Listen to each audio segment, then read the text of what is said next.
ज़्यादातर information technology companies, जिसे हम आईटी कंपनीज के नाम से भी जानते हैं, वो गेट पे हायरिंग क्यों नहीं करती है। तो चलिए इस वीडियो में जानते हैं कि वो गेट पे हायरिंग क्यों नहीं करती है।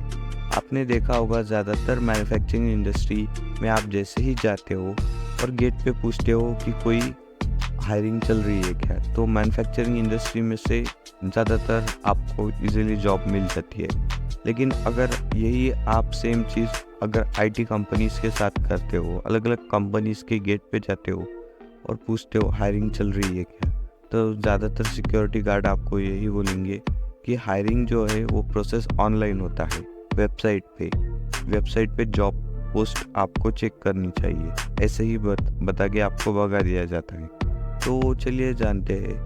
तो आप बड़ी बड़ी एमएनसी कंपनीज जो रहती है, जो कॉर्पोरेट हब रहते हैं, वो अपनी जो सर्विसेज है वो फॉरेन कंपनीज को ऑफर करते हैं। जैसे कि अगर स्पेसिफिकली हम आईटी कंपनीज के बारे में बताएं, तो वेबसाइट डिज़ाइन करना, ऐप डेवलपमेंट करना वगैरह वगैरह, ऐसे जो सॉफ्टवेयर बेस्ड काम रहते हैं उनको हाई स्किल्ड लेबर की ज़रूरत रहती है। अगर हम उसे लेबर ना कहें तो एम्प्लॉयज़ की ज़रूरत रहती है। तो ऐसे एम्प्लॉयज़ जो है उतनी क्वांटिटी में नहीं चाहिए होते जितना मैन्युफैक्चरिंग इंडस्ट्री को चाहिए होते।